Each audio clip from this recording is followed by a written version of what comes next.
peux pas ne pas répondre à ça. On va pas refaire toute l'histoire. Non.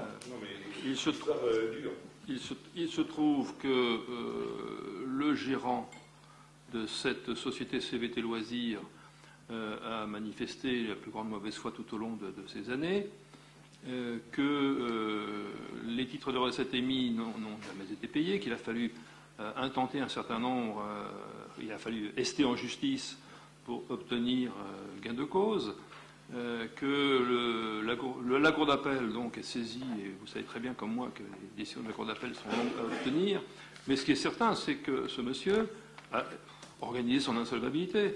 Hein, voilà, c'est tout à fait évident. Et ce qui est particulièrement déplaisant, c'est que le même monsieur gère un autre camping à proximité immédiate de Saumur et parade en tant que président de l'hôtellerie de loisirs et de plein air. Hein, bon, donc quand il n'a pas été trésorier de l'office de tourisme, hein, on croit rêver quand même. Bon. Alors, c'est vrai que vraisemblablement la ville aura probablement pas de chance de recouvrer cette somme, raison pour laquelle il est normal de constituer une provision qui était prévue au budget. Alors il y a quand même une contrepartie, ne l'oublions pas. Il s'agissait d'un délégataire de service public qui, dans la mesure où le service rendu n'était pas de qualité, s'est vu, la ville, rappelez-vous, on avait délibéré là-dessus, la ville a dénoncé, c'est pas le mot exact, enfin peu importe, a dénoncé la délégation de service public. Évidemment, il a assigné la ville en justice, et sauf erreur de ma part, il a perdu, en réclamant des indemnités à l'époque faramineuses, puis qui petit à petit ont diminué, mais enfin finalement, sauf erreur de ma part, il n'a rien obtenu du tout. En contrepartie, la ville a récupéré les actifs qu'il avait construits pendant sa délégation gratuitement.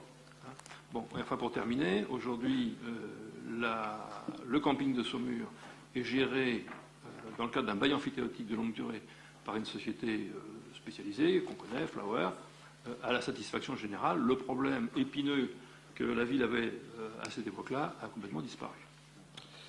Très bien, merci de ce retour sur information. Monsieur Abchin, c'est pas sur le fond, surtout que le jugement d'appel n'est pas encore sorti. C'est pas là-dessus que je m'interroge, ou disons que je mets mes propos.